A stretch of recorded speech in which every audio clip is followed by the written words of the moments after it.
Welcome to Profiling Evil with Mike King and Chris McDonough. Chris, how are you tonight?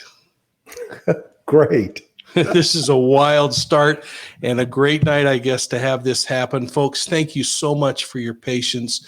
This is a really important night. It's not a clickbait night, folks. This is real stuff, and it's about Suzanne. So I want to just start off with a couple of things to kind of set the stage for what we're going to talk about.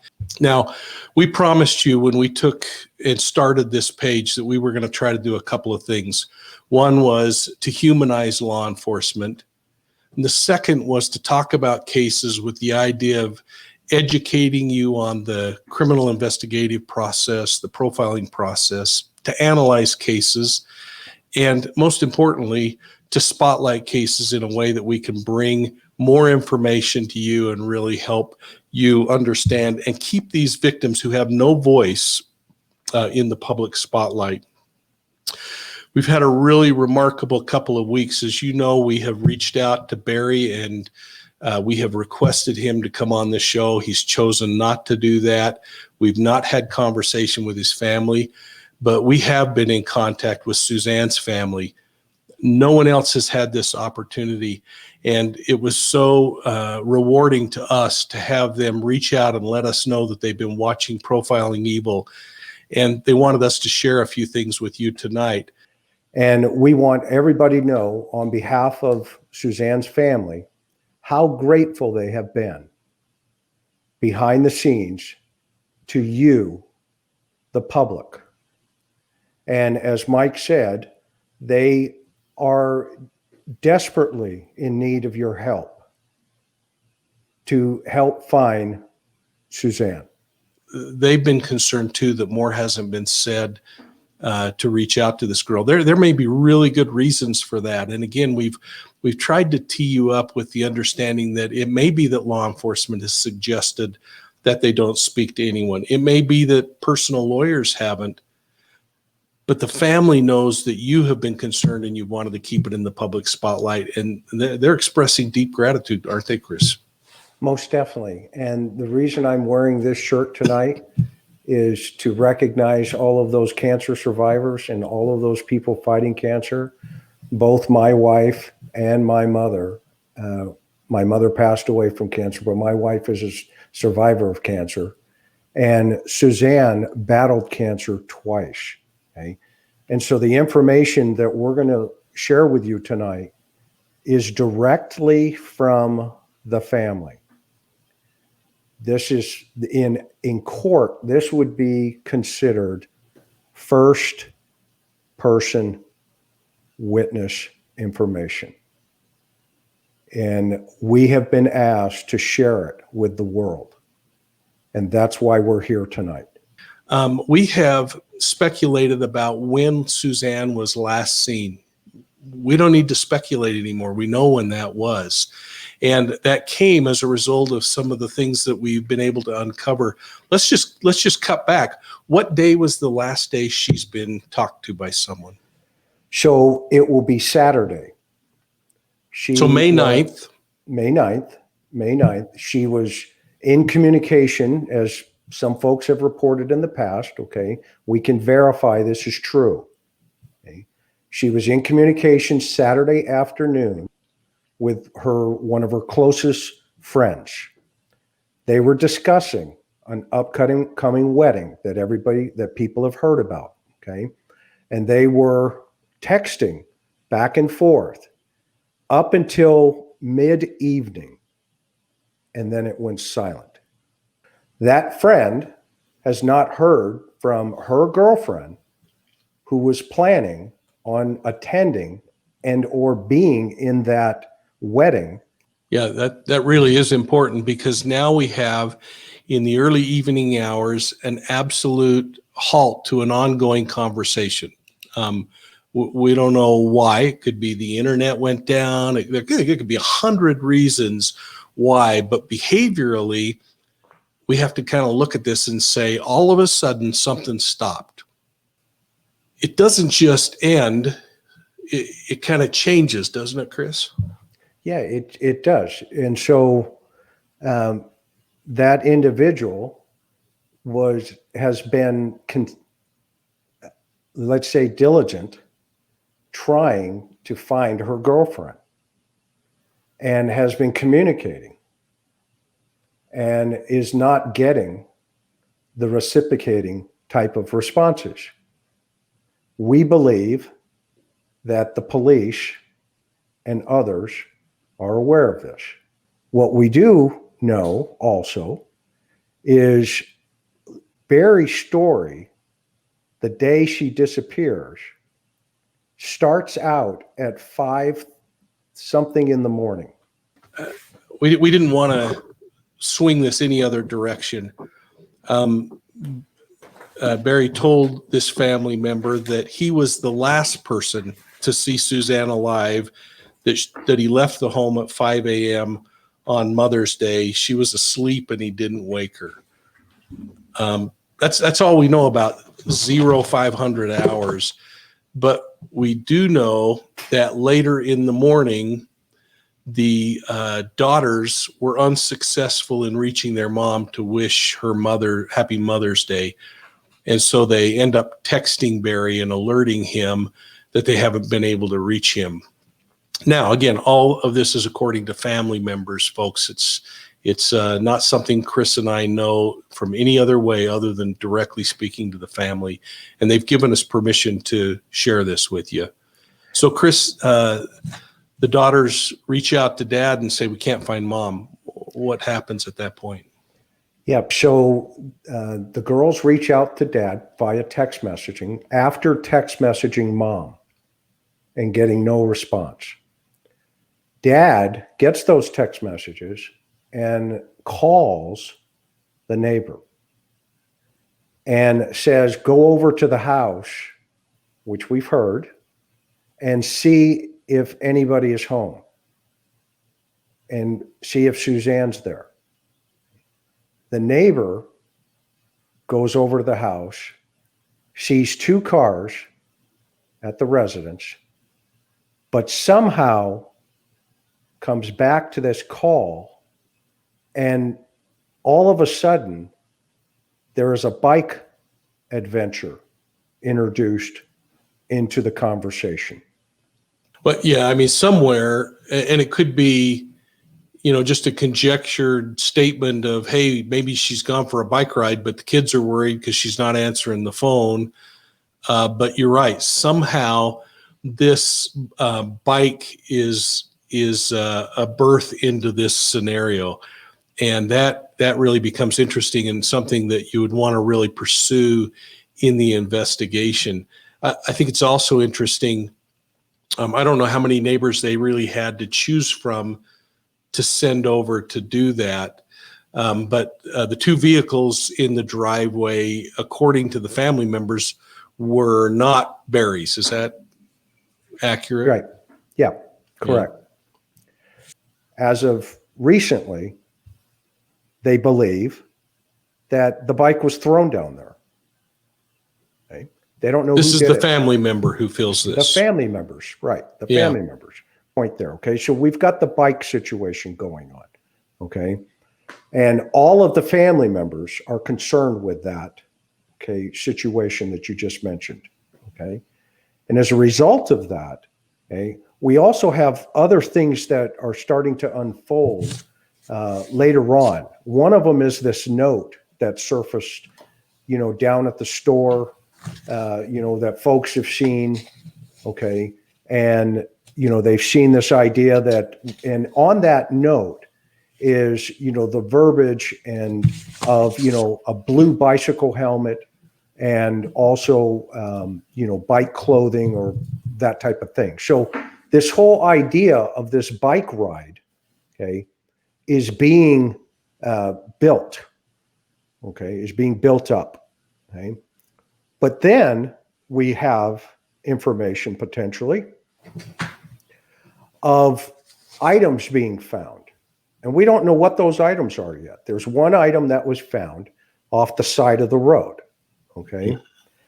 I'm going to go $500 bingo card on CBI tonight. Okay? And the investigators that it's going to be connected to the story that is evolving here. Okay. I don't know what the item is. You don't know. None of us know. And there's going to be a lot of speculation.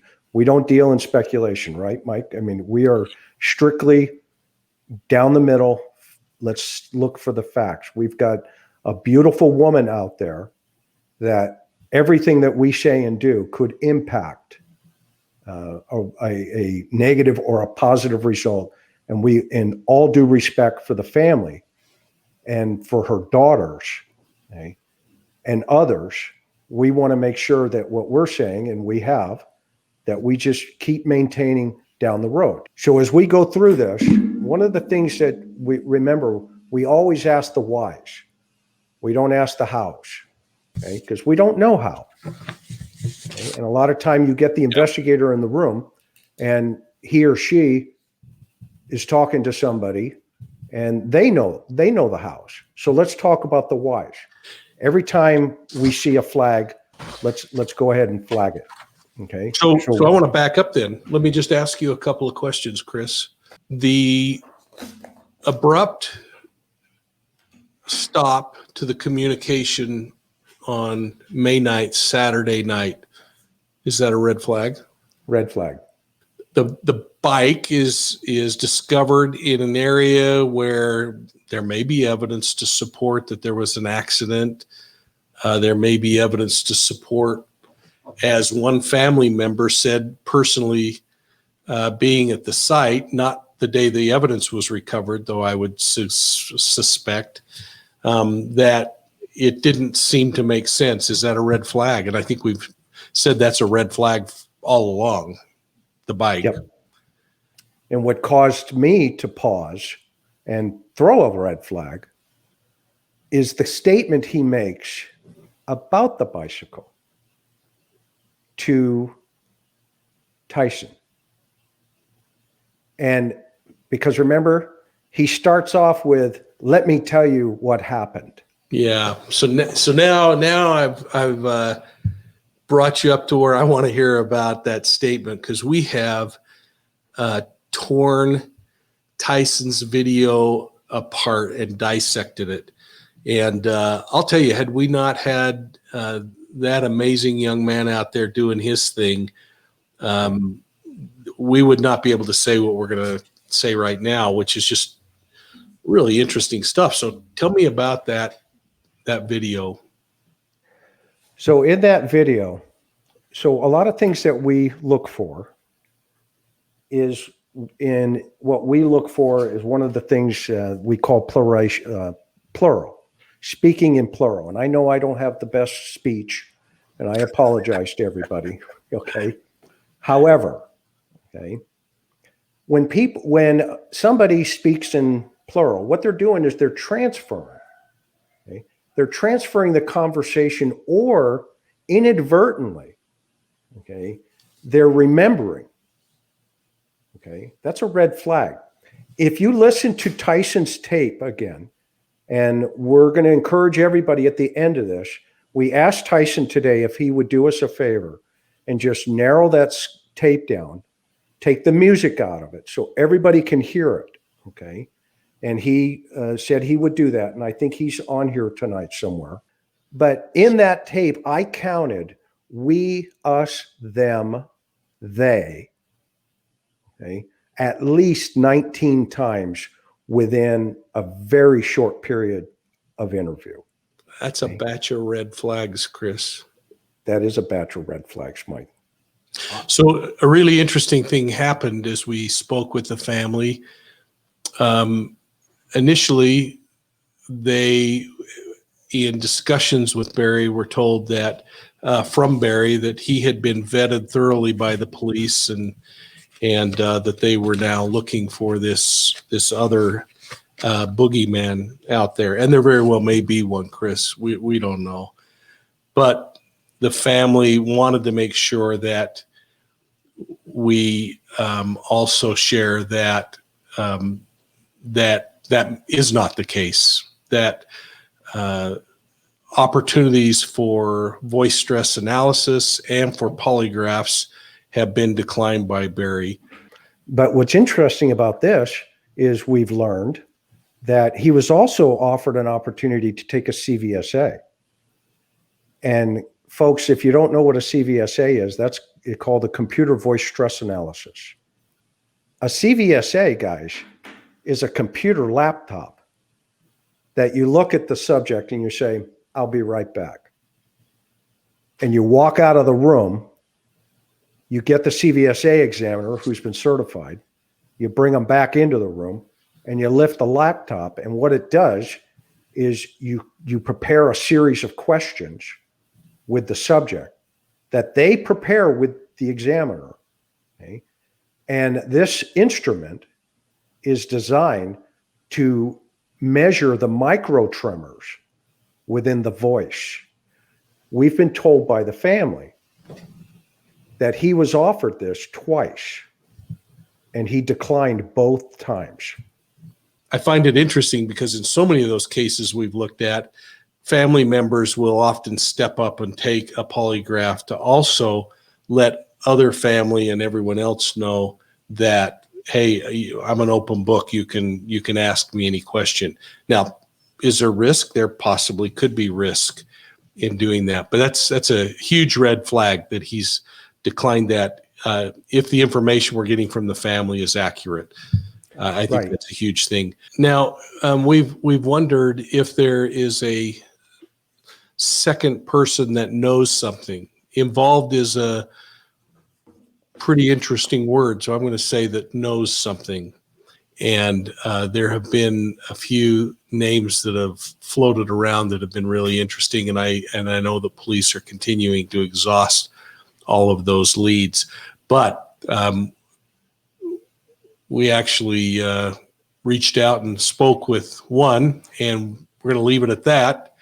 And there were some interesting things that came as a result of that discussion, and some interesting things that are happening around that. So I think the discussion around are there other folks involved that have information that is critical to the investigation is probably accurate. How's the cell service down here? Family tells us it's terrible. Okay, they don't even have a phone in the house. Okay, they had cell phones, but the family tells us, Suzanne's family tells us, no, the cell service is terrible down there. Okay, so you're the investigator now. You've heard this. The first thing you're going to do is say, okay, let's create a victimology. Let's find out who Suzanne is. Okay, let's talk to family. Let's talk to husband. Let's talk to the girls. Let's talk to the neighbors. Let's canvass the neighborhoods. Let's start kicking in doors to find who's Suzanne. I just go back to one thing the family said to us, Chris, that I don't know that I will very quickly forget. That Suzanne was educated. She taught school for a short time, and then she stepped into being a mom and a stay-at-home mom, and she liked that lifestyle. It sounds like the family spoke that she felt a little bit isolated where she was living. That makes sense, going from a place where you have lots of your friends around you to all of a sudden being more isolated. But this is the thing that I don't think I'll forget very quickly. And why it's so important on a show like this that we help people remember who this is. And I believe the perpetrators watching tonight, the person responsible for this, that we remember this amazing person. And the thing I remember from the family was that she was a sweet and docile child. She was like her mother. Very sweet and kind, not aggressive at all. You would have loved her to pieces if you talked to this woman. And we heard that from others, like the fire chief who mentioned it in articles that we read. But this is a family that grew up in a house that didn't cuss. That's a term my family used when I was growing up. You don't cuss. Yeah. That really struck me strongly. And then the fact that one of the family members said how we loved playing hide and seek, and that little girl loved Sesame Street. Now, this is a 49, 50-year-old woman, and those are the things that family members are remembering. You tell me about the victimology, Chris. Mike, I mean, you nailed it. She's a woman who is a fighter. She got a rare type of lymphoma at 17 or 18 years old. And this chemotherapy was so harsh, they told us that she lost all of her hair. The doctors told her she wouldn't be able to have children. Now imagine how Mother's Day is to this woman.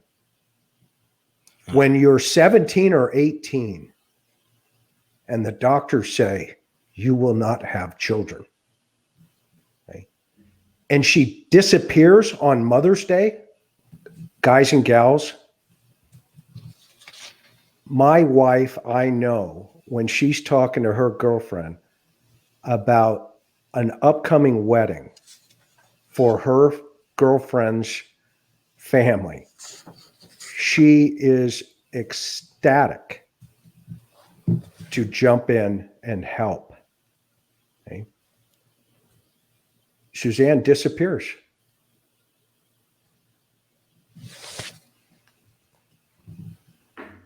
Yeah.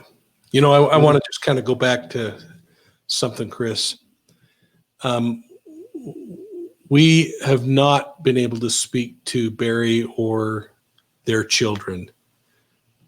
We have offered opportunity for Barry to speak to us, and I can understand if his choice not to. And again, folks, we're just kind of presenting what we're seeing as emerging facts, but we have talked to the family of Suzanne, and the information we've been sharing tonight is from them. And again, I want to just remind you folks that the family has been deeply grateful that you have been weighing in.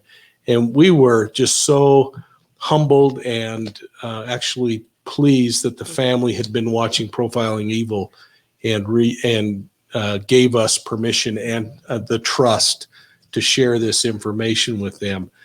It would be wonderful to be able to talk to Barry and the daughters. But again, I certainly understand why they may feel they need to be hands off. Folks, one of the things that Chris and I are very passionate about, and we've mentioned it on this show before, if you have any information that the police should know, don't send it to us. Yeah, get a don't hold send of it the to police immediately. This thing is so serious, that information needs to go there. And there have been some things that we've heard about that we have encouraged that kind of action on. We don't want to know that kind of stuff. We're going to work just where you do, in the public eye with public information, and frankly, in this case, because we have been granted really incredible access to family. So there's the tip line, 719-312-7530. Call that number. In closing tonight, I know this has been a somber evening. At the same time, it's been, I think, a very blessed evening and a revealing evening. I want to thank Suzanne's family, and thank you, everybody.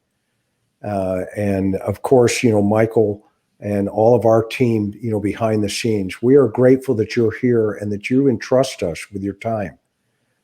We are thankful. And what we know and what we understand is the public, you folks out there that solve these problems, that solve these types of problems. And so we're asking you to continue to solve these types of problems. Don't be bashful, okay? Be good to each other, okay? There's enough problems out there that in our window, in our chat window, in our house, in our PE family, as Mike's saying, be good to one another.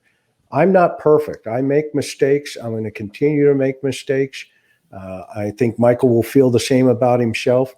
But one thing we do know, okay, we've seen enough tragedy that if we just think about, for a second, slow down and think about, what our friends and families around us deserve.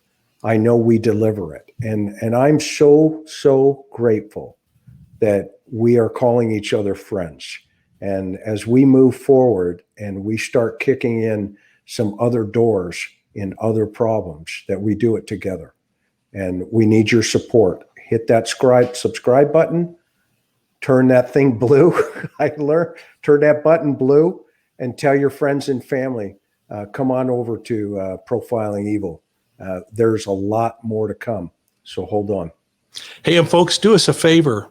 Will you hashtag Profiling Evil tonight on your Twitter accounts and send Suzanne's family your love and your hope that they can get her recovered? And let's let them know how much we appreciate them. This took a lot of courage for them to step out. And to them, as they're listening, we hope that we have fairly and appropriately represented you tonight. Thank you for your confidence in us. And folks, thank you to each of you. Thanks, folks. Good night.